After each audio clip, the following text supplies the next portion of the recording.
like every ER patient, you want to assess their airway, their breathing, and their circulation. Then you want to assess the patient for early fluid loss and organ failure. And then you want to do fluid replacement through IV fluids, pain control, where you can use some opioids, and diet. With diet, if the pancreatitis is mild, the client or the patient can start, eating some low residue food, some low fat food, some soft diet in the next 24 hours.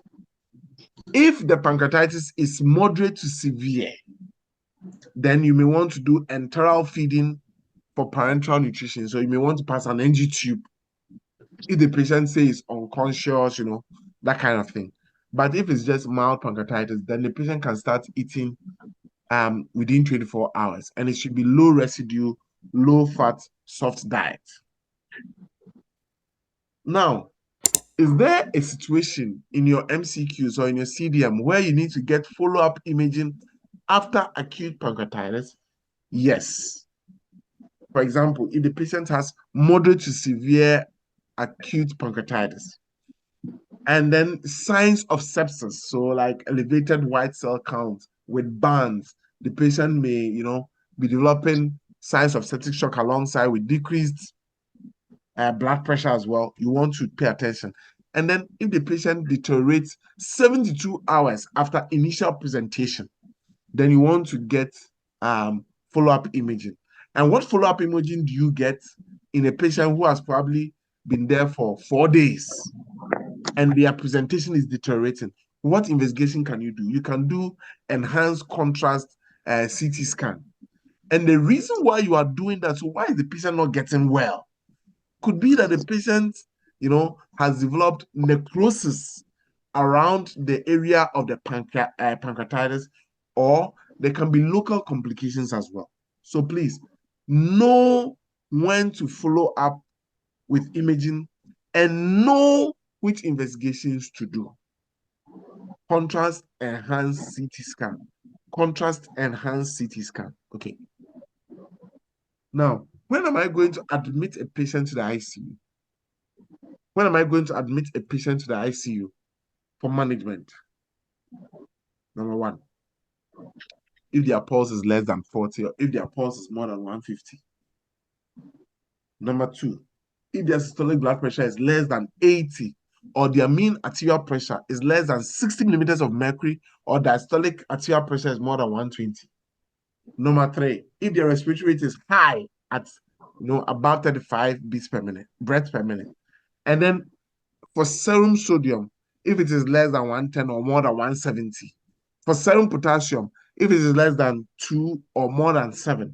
And for serum glucose, if it is really high, more than 800 milligram per deciliter. And for serum calcium level, if it is more than 15 milligram per deciliter, then you want to admit the patient.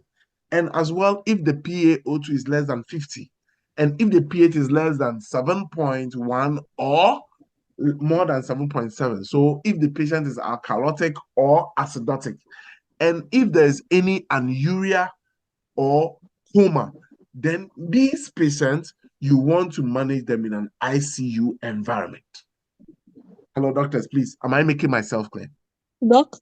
Yeah. Please, can you go back to the previous slide? The second point, is it the diastolic blood pressure less than 60 and the mean arterial pressure more than 120? I think there's a typo error there. You just confirm. No. Okay. It's systolic blood pressure less than 80, arterial pressure less than 60, because remember that when you are resuscitating a patient, you want the MAP to be above 60 and above, right? So if the MAP keeps staying down, there's a problem. And if the diastolic arterial pressure is more than 120, okay. So you mean that so if the patient is hypertensive as well, like severe hypertension with the diastolic very high, that's also a problem. Dr. Cosmos, your question, please. Yeah, we said in serum calcium greater than 15 milligram per DL. I thought what we're worried about was hypocalcemia. Hypocalcemia naturally occurs in pancreatitis. But if you get a Okay. patient with pancreatitis and severely elevated calcium level as well, you also want to admit the patient to an ICU. Okay. This is just like, you know, the criteria a patient should meet to be admitted to ICU. Okay. Okay. Yeah. So the patient is comatose, the patient is either severely acidotic or severely alkalotic. You can. If the patient has severe calcium level, which is very, very high, you want to admit as well. Because why should severe calcium or elevated calcium level be concerning for you? Because it could be that the patient may even have some form of cancer, right? And if they have like bone cancers and the rest, you realize that the calcium level will be elevated because of the resorption activity of those osteoclasts, right? Okay, good. So are you going to do routine CT scan or not? Remember that we said that every patient who has pancreatitis, you want to do an abdominal ultrasound scan to rule out gallstone. But what about CT scan? Is it everybody with pancreatitis that you do a CT scan? No. Routine abdominal CT is not recommended at initial presentation in patients with acute pancreatitis unless there's uncertainty about the diagnosis.